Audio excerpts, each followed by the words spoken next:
E aí pessoal, belezinha? Eu tava pensando essa semana de fazer alguns vídeos, nossa, dando muito reflexo no meu óculos, mas enfim, de fazer alguns vídeos relatando um pouco das minhas experiências, algumas coisas da minha vida, fora do âmbito de comentar sobre como está meu dia a dia, o que eu estou sentindo e tudo mais. E primeiramente, como vocês sabem, eu gravo meus vídeos com o meu celular, então a iluminação é péssima, a imagem é péssima, o som é péssimo, mas enfim, né? Não tenho condições de fazer nada muito tecnologicamente falando muito bom. Inclusive, se estiver ouvindo algum barulho aí de fundo, é o meu turbo ventilador que tá ligado aqui porque tá fazendo 37 graus aqui em Limeira com sensação térmica de 125, então o negócio tá feio. Então é como se fosse um bate-papo semanal onde eu escolho alguns temas e a gente vai conversando. E essa semana vou fazer um vídeo em 3 partes falando sobre por que eu sou ateu, né? O ateu modinha, o ateu frescura, né? Ou como vocês aí gostarem de denominar, né? Inclusive, camisetinha é referência, apesar de ser um filme que eu gosto muito. Então nessa primeira parte eu vou falar sobre como eu deixei a religião e a crença de lado. No segundo vídeo eu vou falar sobre 2 experiências pessoais que eu tive. E no terceiro eu vou falar sobre um canal no YouTube que eu adoro e recomendo muito para vocês. Não é um canal ateu, tá? Bom, vamos voltar um pouquinho na história. Eu nasci num berço católico, de pai, mãe, avô e avó, porque meus avós moram comigo. Aliás, minha avó, porque meu avô infelizmente faleceu faz mais de um ano. E sempre teve aquela doutrinação de sempre ir na igreja católica.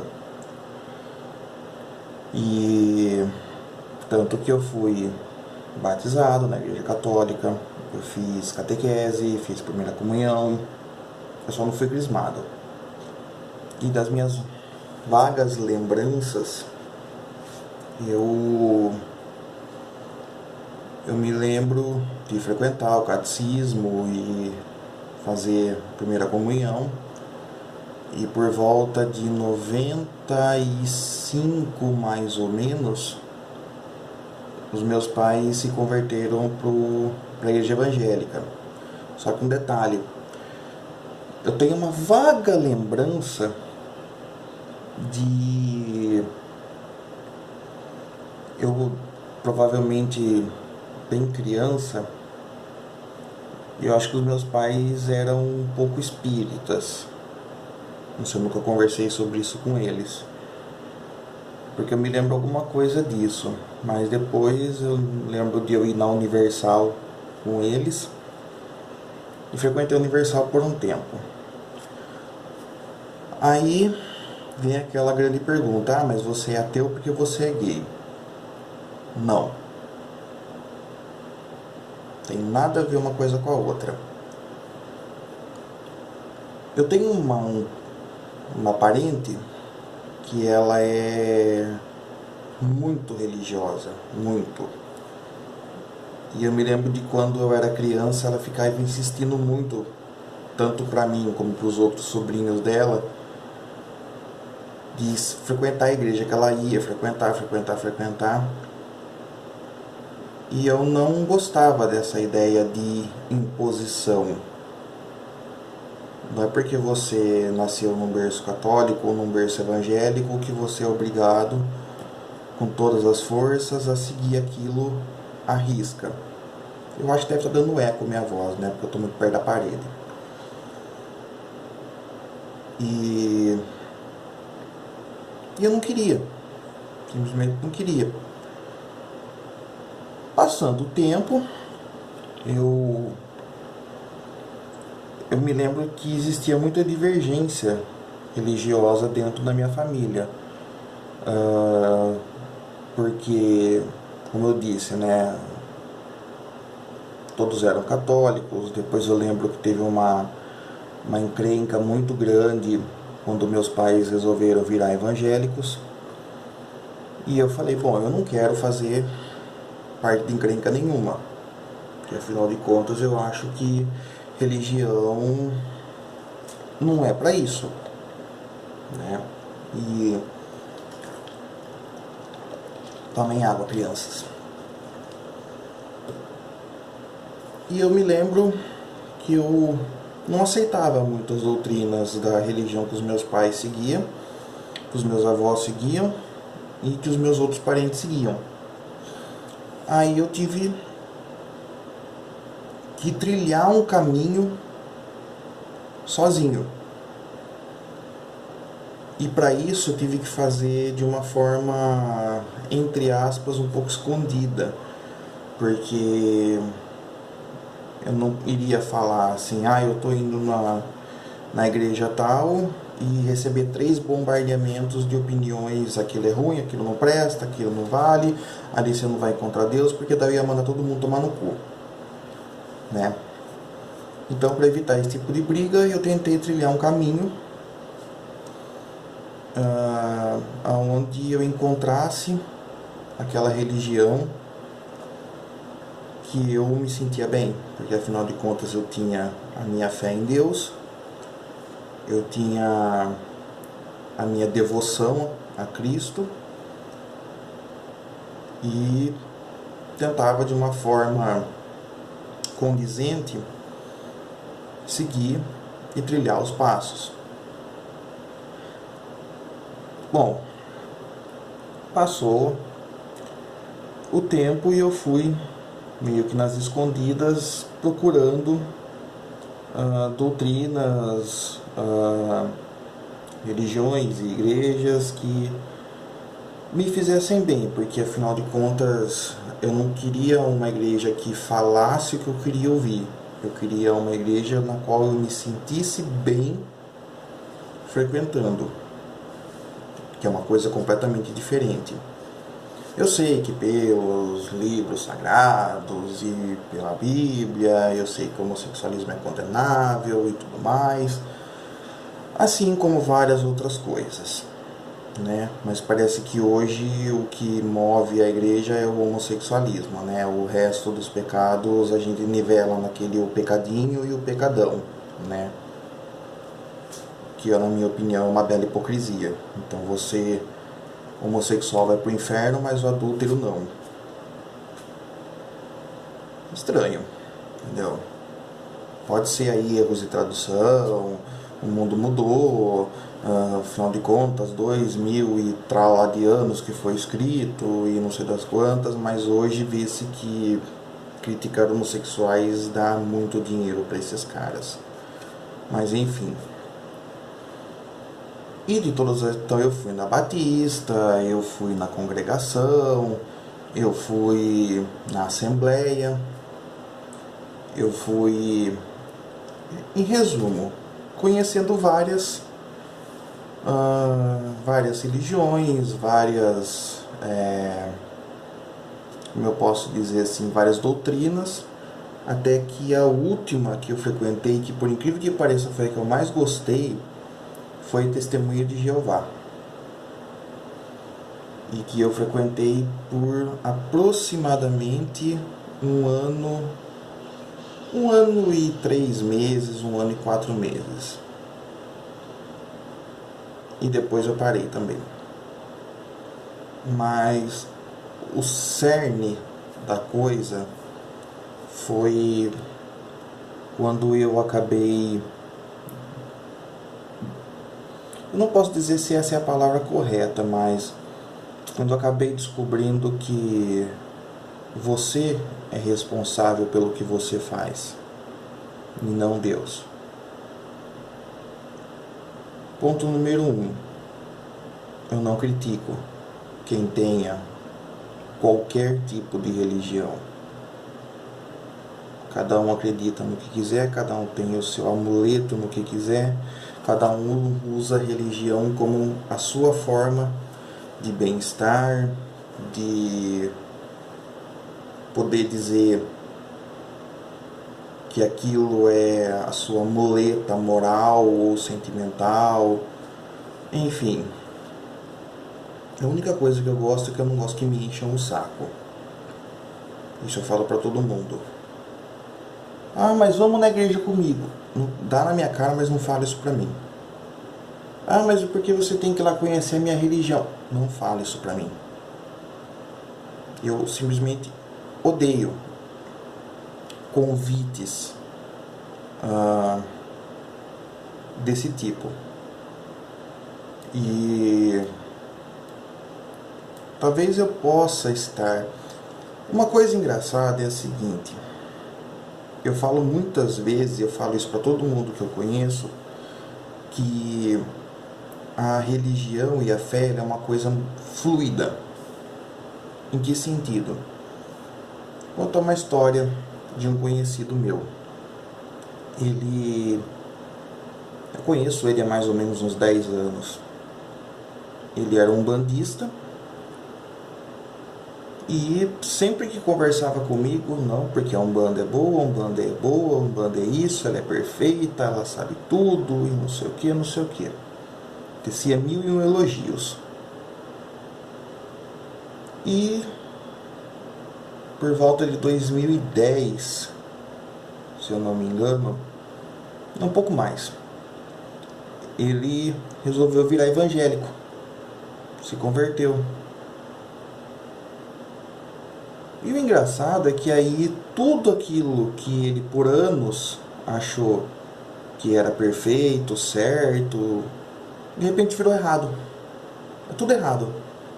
Aquilo não é de Deus, aquilo é do diabo, do demônio, sabe-se lá que nome dão a isso. E aí a igreja que ele frequentava era certa. Quem está certo? E aí você fica pensando talvez nas pessoas que você conhece, que eram de uma religião e foram para outra.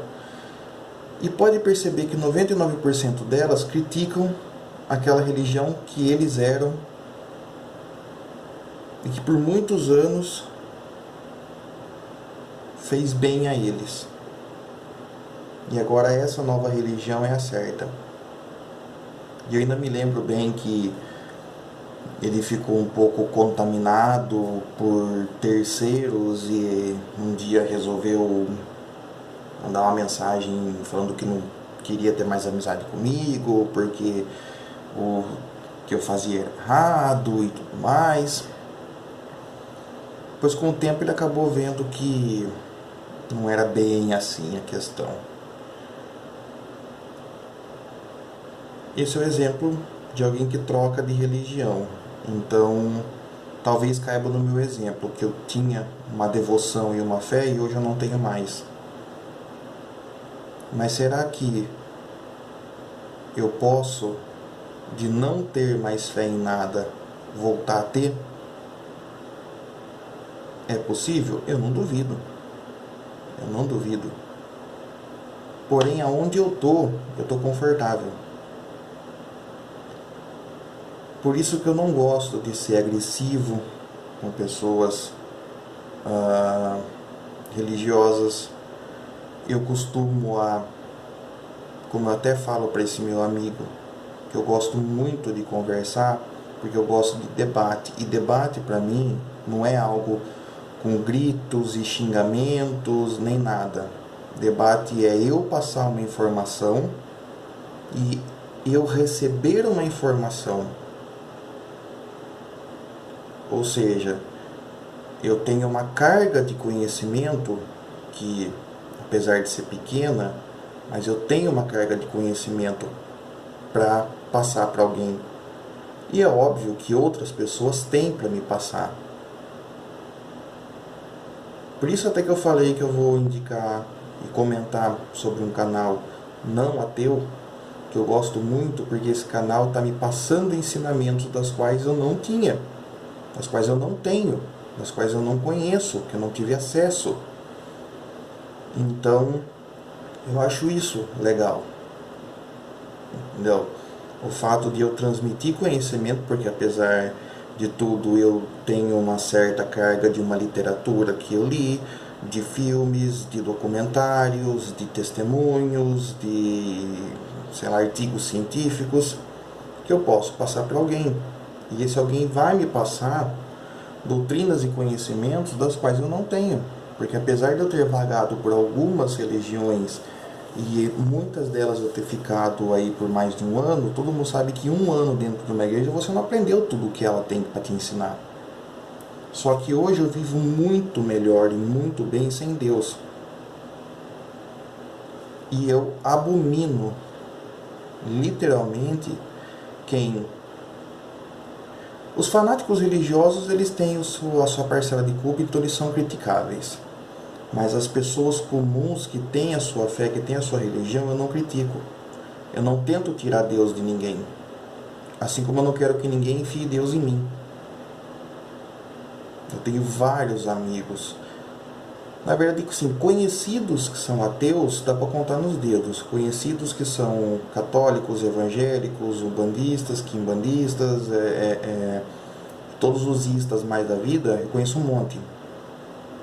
E eu consigo sentar com eles numa mesa de bar, numa mesa de lanchonete e conversar de boa.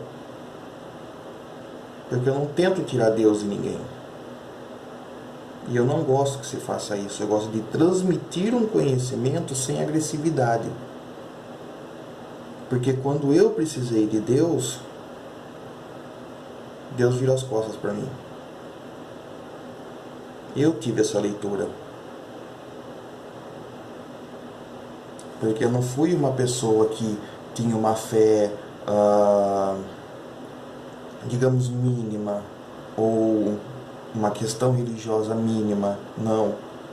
Eu tinha minha fé, eu tinha minha crença, eu orava, eu busquei, eu peregrinei por várias religiões, tentei encontrar, e quando eu caí em desgraça, que é uma fase que eu ainda vou um dia acabar contando para vocês, foi quando eu ouvi talvez uma das piores frases que eu poderia ouvir na minha vida.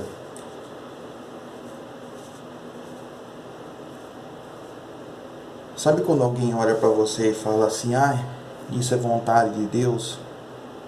Ou isso é uma provação de Deus para cima de você? Provação? Não. Eu passei quase 30 anos da minha vida com devoção e fé.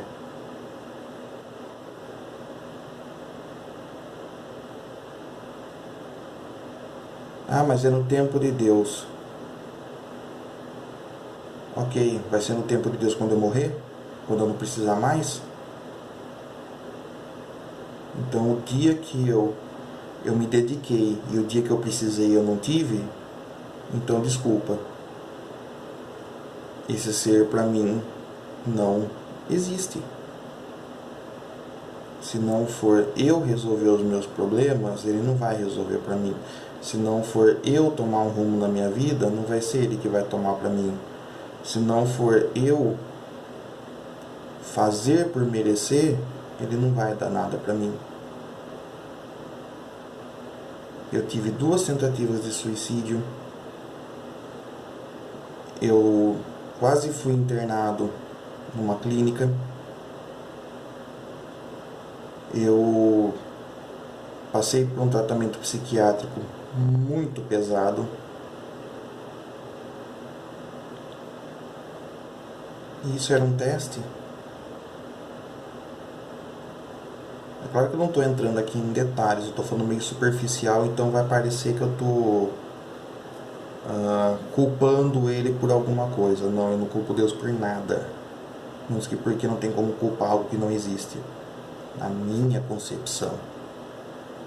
Se na sua concepção ele existe, continue com essa concepção, continue com a sua crença, continue com a sua fé, porque eu tinha a minha fé de ajoelhar todas as noites em lágrimas, orando, pedindo, prometendo que Deus tirasse de mim aquilo que estava me corroendo por dentro. E precisou eu colocar uma corda no meu pescoço para eu perceber que Deus não existe. Então, cada um com a sua, não é? Enfim, isso foi mais ou menos lá pro 2011, fim de 2010 para 2011. Ou seja, não faz tanto tempo assim. Aí eu fui procurar literaturas. Aí tem um cara que eu admiro muito, que me ensinou muita coisa sobre ateísmo. Depois eu fui procurar documentários, artigos. Ou seja, eu fui percebendo que existe um outro lado. Não é mais aquele ponto cego daquela lei da vida, de quando você nasce e você começa a tomar consciência, é inserido na sua cabeça aquele quadrado familiar. Você nasceu menininho, então você vai gostar de menininha e vai respeitar pai e mãe e vai ser bom na escola e vai acreditar em Deus. O que sair dessa caixinha é tudo feio, proibido, ruim. Não existe outro lado. Foi esse outro lado que eu fui buscar. Se a ciência está certa ou não, eu não sei. Mas eu gostei do que eu li. Fez muito mais sentido para mim tudo que eu pesquisei. Como eu falei, óbvio, eu tenho pouca carga de conhecimento, mas foi um conhecimento que eu falo para vocês que, apesar dos problemas que eu estou passando, quem assiste os meus vlogs sabe do que eu estou falando, mas hoje não, já há bastante tempo, eu vivo muito bem sem Deus. Aí vem aquela grande pergunta: mas você pode provar que Deus não existe? Então, não. Porém, eu não tenho nenhum bom motivo para acreditar que Ele exista. Bom, essa foi a primeira parte do nosso bate-papo semanal e vai ter mais 2 partes, então até a próxima.